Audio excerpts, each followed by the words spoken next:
హైదరాబాద్లోని ప్రసిద్ధ కర్మాన్ ఘాట్ శ్రీ హనుమాన్ దేవాలయం గురించి మీకు తెలుసా? ఈ ఆలయానికి ఎన్నో శతాబ్దాల చరిత్ర ఉంది.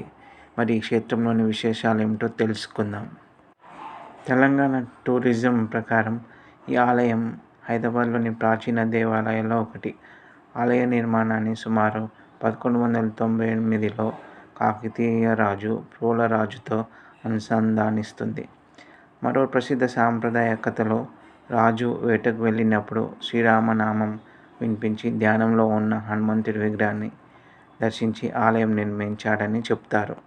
ఈ ఆలయానికి 800 సంవత్సరాల పైగా చరిత్ర కలిగినదిగా ప్రత్యేక స్థానం ఉంది. ఇక్కడ కొలువై ఉన్న స్వామివారిని ధ్యాన ఆంజనేయ స్వామిగా భక్తులు ఆరాధిస్తారు. అయితే ఈ ఆలయానికి ఒక అద్భుతమైన స్థల పురాణం కూడా ఉంది.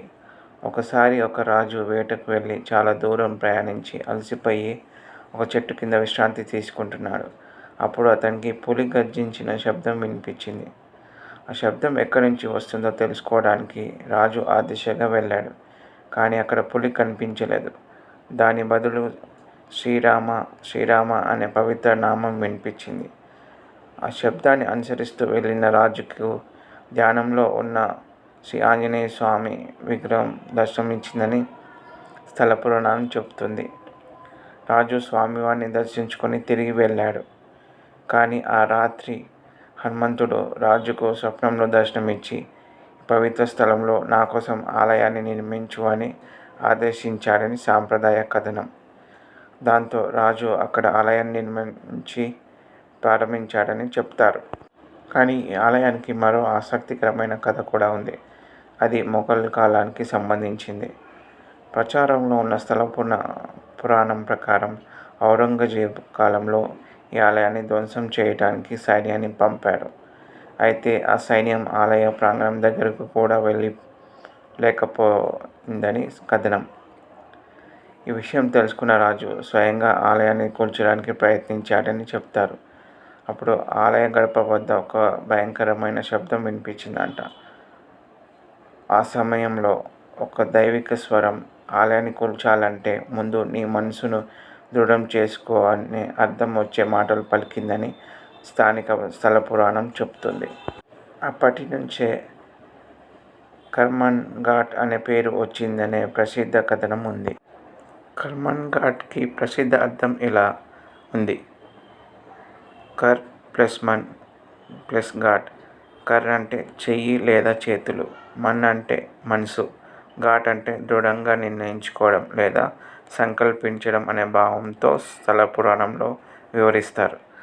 అందుకే ప్రసిద్ధ కథనం ప్రకారం కర్మాన్ ఘాట్ అంటే మనసులో దృఢమైన సంకల్పం చేసుకొని చేతలతో ఆచరించే స్థలం అనే ఆధ్యాత్మిక భావాన్ని ఇస్తుంది. ఇక్కడ ఒక ముఖ్య విషయం, ఇది భాషాపరంగా నిర్ధారించిన పదం అయితే కాదు. కానీ ఆలయానికి సంబంధించిన ప్రసిద్ధ స్థల పురాణం ప్రకారం వివరణ ఇచ్చారు. అలా ఈ ఆలయానికి ఉన్న చారిత్రక ప్రాచీనత మాత్రం ప్రత్యేకమైనది. ఈరోజు కూడా వేలాది మంది భక్తులు ధ్యాన ఆంజనేయ స్వామిని దర్శించుకోవడానికి కర్మాన్ ఘాట్కు వస్తుంటారు. ముఖ్యంగా మంగళవారం, శనివారం హనుమంతుని భక్తులు పెద్ద సంఖ్యలో స్వామివారిని దర్శించుకుంటారు. ఆలయ ప్రాంగణంలో శ్రీరాముడు, శివుడు, సరస్వతీదేవి, దుర్గాదేవి, సంతోషిమాత, వేణుగోపాల స్వామి వంటి ఇతర దేవతా సన్నిధులు కూడా ఉన్నాయి. కర్మాన్ ఘాట్ మనకు చెప్పే గొప్ప సందేశం ఏమిటంటే హనుమంతుడి శక్తి కేవలం శరీర బలం కాదు. భక్తి ఉన్న చోట ధైర్యం ఉంటుంది. రామనామం ఉన్న చోట భయం ఉండదు.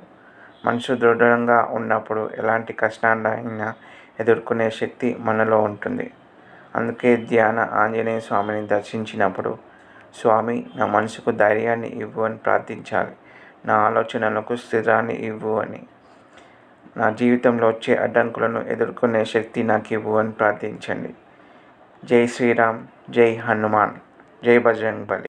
మరిన్ని దైవిక రహస్యాలు తెలుసుకోవాలంటే నా ఛానల్ శ్రీనివాస్ స్పిరిచువల్ పాత్ని సబ్స్క్రైబ్ చేయండి.